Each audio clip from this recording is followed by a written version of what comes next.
ತಾಲೂಕಿನ ಇಲಾಖೆಯ ಅಧ್ಯಕ್ಷರಾದ ರಾಮನಗೌಡ ಪಾಟೀಲ್ ಅವರಿಗೆ ರಾಜ್ಯ ಸಂಘಟನೆ ಕಾರ್ಯದರ್ಶಿಯಾಗಿ ನೇಮಕ ಮಾಡಿದರು. ಈ ಸಂದರ್ಭದಲ್ಲಿ ರಾಜ್ಯಾಧ್ಯಕ್ಷರಾದ ಶ್ರೀ CS ಷಡಾಕ್ಷರಿ ಅವರು ರಾಮನಗೌಡ ಪಾಟೀಲ್ ಅವರಿಗೆ ಹೃತ್ಪೂರ್ವಕ ಧನ್ಯವಾದಗಳನ್ನು ಹೇಳಿದರು. ರಾಜ್ಯ ಸಂಘಟನಾ ಕಾರ್ಯದರ್ಶಿಯಾಗಿ ಆಯ್ಕೆಯಾದ ಶ್ರೀ ರಾಮನಗೌಡ ಪಾಟೀಲ್ ಅವರು ಸನ್ಮಾನ್ಯ ಶ್ರೀ ಷಡಾಕ್ಷರಿ ಅವರಿಗೆ ಧನ್ಯವಾದಗಳನ್ನು ಹೇಳಿದರು. ಕರ್ನಾಟಕ ರಾಜ್ಯ ಸರ್ಕಾರಿ ನೌಕರ ಸಂಘ ತಾಲೂಕು ಶಾಖೆ ಅತನಿ ತಾಲೂಕು ಅಧ್ಯಕ್ಷರಾಗಿ ನಮ್ಮ ರಾಮನಗೌಡ ಪಾಟೀಲ್,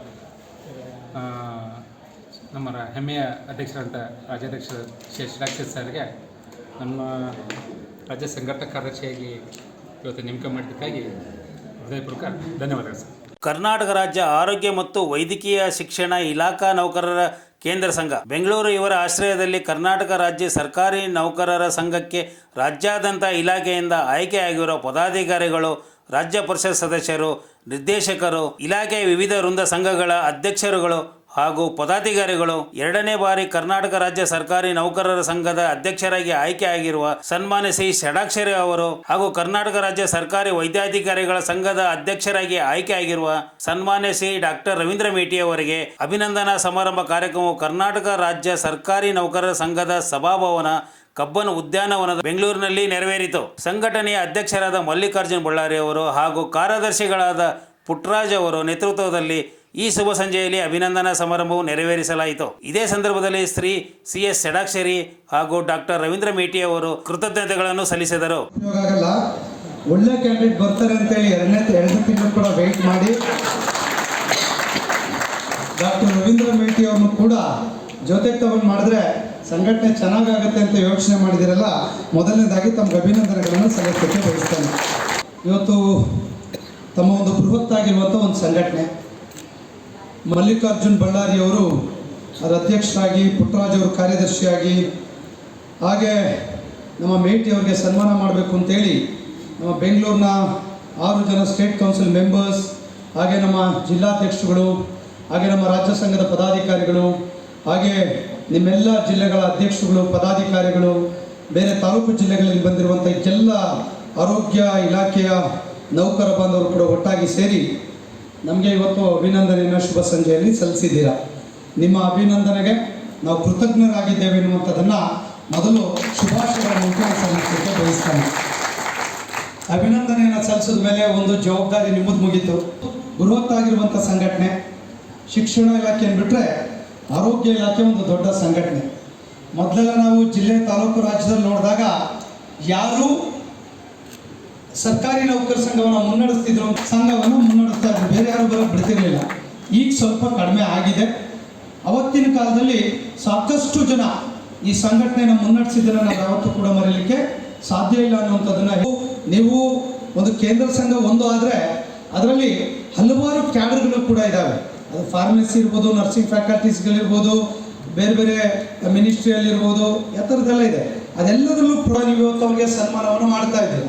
ಸುಮ್ಮನೆ ಅಂತ ಸನ್ಮಾನ ಮಾಡ್ತಾ ಇಲ್ಲ, ಒಂದು ಬೃಹತ್ತಾಗಿ ಮಾಡ್ತೀವಿ. ಅನೇಕ ಡಿಫ್ರೆನ್ಸಸ್ಗಳನ್ನು ನಾವು ನೋಡ್ತಾ ಇರ್ತೀವಿ. ಬಹುಶಃ ನಿಮ್ಮ ಆರೋಗ್ಯ ಇಲಾಖೆ ನಾನು ಕಳೆದ 5 ಯಾವುದೇ ಸಂಘರ್ಷ ಇಲ್ಲ, ನಿಮ್ಮಲ್ಲಿ ಯೂನಿಟಿ ಇದೆ ಅನ್ನುವಂಥದ್ದನ್ನು ಕೂಡ ತೋರಿಸ್ಕೊಟ್ಟಿದ್ದಕ್ಕೆ ನಾನು ನಿಮ್ಗೆ ಅಭಿನಂದನೆ ಸಲ್ಲಿಸ್ತೇನೆ. ಬಹುಶಃ ಶಿಕ್ಷಣ ಇಲಾಖೆಯಲ್ಲಿ ಹೋದರೆ 4-5 ಒಂದು ಗುಂಪಾಗಿರ್ತವೆ ಬಿಡಿ, ಒಬ್ಬರು ಕಂಡ್ರೆ ಒಬ್ರು ಆಗೋದಿಲ್ಲ. ಬಹುಶಃ ಇವತ್ತು ನೀವೆಲ್ಲರೂ ಕೂಡ ಒಟ್ಟಾಗಿ ಸೇರಿ ಮಲ್ಲಿಕಾರ್ಜುನ್ ಬಳ್ಳಾರಿ ಅವ್ರ ನೇತೃತ್ವದಲ್ಲಿ ನಮ್ಮ ನಾಗರಾಜ್ ಜುಮ್ಮಣ್ಣನವರು ಇರ್ಬೋದು, ಎಲ್ಲರೂ ಕೂಡ ಒಟ್ಟಾಗಿ ಸೇರಿ ಇವತ್ತು ತಾವು ಒಂದೊಳ್ಳೆ ಕಾರ್ಯಕ್ರಮವನ್ನು ಮಾಡ್ತಾ ಇದ್ದೀರಾ. ಇದ್ರ ಜೊತೆ ರವೀಂದ್ರ ಮೇಟಿ ಅವರು ಕೂಡ ಕಳೆದ ತಿಂಗಳು ರಾಜ್ಯಾಧ್ಯಕ್ಷರಾಗಿ ಅಧಿಕಾರವನ್ನು ಕೂಡ ಸ್ವೀಕಾರವನ್ನು ಮಾಡಿದ್ರು. ಆ ಸಂದರ್ಭವನ್ನು ಬಳಸ್ಕೊಂಡು ಅವ್ರ ಮೇಲೆ ಕೂಡ ಒಂದು ದೊಡ್ಡ ಜವಾಬ್ದಾರಿ ಇದೆ. ಇವತ್ತು ನಮ್ಮ ಜೊತೆ ಕೂಡ ಅವರು ಸನ್ಮಾನವನ್ನು ಸ್ವೀಕರಿಸಿದ್ದಾರೆ.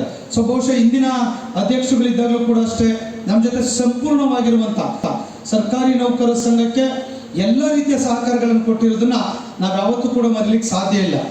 ನಾವು ಯಾವತ್ತೂ ಕೂಡ ಮರೀಲಿಕ್ಕೆ ಸಾಧ್ಯ ಇಲ್ಲ. ಯಾಕಂದ್ರೆ ನೀವು ಸ್ಟ್ರೈಕನ್ನು ಮಾಡಿದ್ರೆ ಅದು ಸರ್ಕಾರ ಮಾತ್ರ ಇಮಿಡಿಯೇಟ್ ಆಗಿ ಕೇಳ್ತದೆ, ಮತ್ತು ಪಬ್ಲಿಕ್ಕಿಗೆ ಇಮಿಡಿಯೇಟ್ ಆಗಿ ಇಂಪ್ಯಾಕ್ಟ್ ಅಂಡ್ ಎಫೆಕ್ಟ್ ಆಗೋದು ಆರೋಗ್ಯ ಇಲಾಖೆ ನೌಕರಿಂದ ಅನ್ನುವಂಥದ್ದು ನಮಗೆಲ್ಲ ಕೂಡ ಗೊತ್ತಿದೆ. ಅದು ವೈದ್ಯಾಧಿಕಾರಿಗಳಿಂದ ಹಿಡಿದು ಕ್ಲಿನಿಕಲ್ ಫ್ಯಾಕಲ್ಟಿಗಳಿಂದ ಒಂದು ಅದ್ಭುತವಾಗಿರುವಂಥ ಒಂದು ವ್ಯವಸ್ಥೆ ಇದೆ ಅನ್ನೋದನ್ನ ನಾವು ಯಾರು ಕೂಡ ಮರೀಲಿಕ್ಕೆ ಸಾಧ್ಯ ಇಲ್ಲ.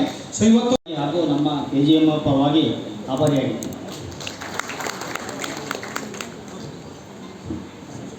ಹೇಳಿದ್ರು ನಿಮಗೆ, ನಾನು ಸೆಕ್ರೆಟರಿ ಇದ್ದಾಗಿಂದನೂ ಸರ್ ಜೊತೆಗೆ ಹೋರಾಟ ಮಾಡ್ಕೊತ ಬಂದ್ವಿ.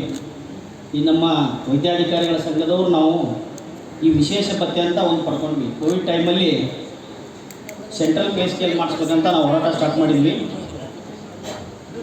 ಎಲ್ಲರೂ ಸ್ಟ್ರೈಕ್ ಮಾಡೋಕ್ಕೆ ಸ್ಟಾರ್ಟ್ ಮಾಡಿ ಮೊದಲು ಬ್ಲ್ಯಾಕ್ ಬ್ಯಾಡ್ಜ್ ಹಾಕ್ಕೊಂಡ್ವಿ, ಎಲ್ಲ ಥರ ಮಾಡಿ. ಆವಾಗ ಶ್ರೀರಾಮುಲು ಸರು ಮತ್ತು ಸುಧಾಕರ್ ಸರು, ಸತ್ಯನಾರಾಯಣ ಸರು ಮಿನಿಸ್ಟ್ರ್ ಇದ್ದರು. ಕೋವಿಡಲ್ಲಿ ನಾವು ಈ ಥರ ಒಂದು ಎನ್ಕ್ಯಾಶ್ ಮಾಡ್ಬೇಕಂತ ಪ್ಲ್ಯಾನ್ ಮಾಡಿ ಅಸೋಸಿಯೇಷನಿಂದ ಮೂವ್ ಮಾಡಿದ್ವಿ. ಆವಾಗ ನಾವು ಹೋರಾಟ ಹಿಂದಕ್ಕೆ ಪಡ್ಕೊಳ್ಳಿಕ್ಕೆ ನಾವು ತಯಾರಿರಲಿಲ್ಲ. ಸೊ ಕೋವಿಡ್ ಟೈಮು ನಮ್ಗೆ ಸಕ್ಸಸ್ ಆಗ್ತೀವಿ ಅಂತ ನಮ್ಗೆ ಭಾಳ ಹೋಪ್ಸಿತ್ತು.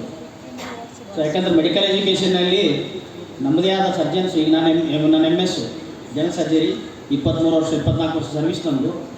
ನನಗೆ ಇವಾಗ 24,000 240 ಬರ್ತಾಯಿದೆ ಸಂಬಳ. 2 ಲಕ್ಷ 3 ಲಕ್ಷ ತೊಗೊಂಡ. ಸೊ ಹಾಗಾಗಿ ನಮಗೆ ಭಾಳ ಕಡಿಮೆ ಆಗ್ತದೆ ಅಂತ ಮೆಡಿಕಲ್ ಎಜುಕೇಷನ್ ಅವ್ರಿಗೆ ಅಷ್ಟು ಸಂಬಳ ನಮಗೆ ಮಾಡಿರಿ, ಅವ್ರು ಈಕ್ವಲ್ ಮಾಡಿರಿ ಅಂತ ನಮ್ಮ ಹೋರಾಟ ಸ್ಟಾರ್ಟ್ ಆಯಿತು. ಆವಾಗ ಮುಳು ಶ್ರೀನಿವಾಸ್ ಅವ್ರ ಅಧ್ಯಕ್ಷರಿದ್ದರು, ನಾನು ಸೆಕ್ರೆಟರಿ ಇದ್ದೆ.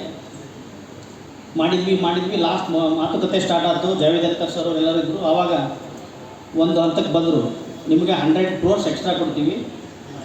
100 crores ನೀವು ಪ್ರತಿಯೊಬ್ಬರು ಎಷ್ಟೆಷ್ಟು ನೀವು ಇನ್ಕ್ರೀಸ್ ಮಾಡ್ಕೊತೀರಿ ಕೇಡ್ರ್ ವೈಸು. ನಮ್ಮಲ್ಲಿ ಮೆಡಿಕಲ್ ಆಫೀಸರ್ಸು, GDMOs, ಸ್ಪೆಷಲಿಸ್ಟು ಎಲ್ಲರೂ ಇದ್ದರು. ಸೊ ಆವಾಗ 100 crores ಕೊಡ್ತೀವಿ, ನೀವು ಡಿವೈಡ್ ಮಾಡಿ ಎಷ್ಟು ಇನ್ಕ್ರೀಸ್ ಮಾಡಿಸ್ಕೊತೀರಿ ಮಾಡ್ಕೊಂಡ ನಂತರ ಅದ್ರ ಪ್ರಕಾರ ಅಷ್ಟೇ ಇನ್ಸೆಂಟಿವ್ ಕೊಡ್ತೀವಿ ಅಂತ ಬಂತು.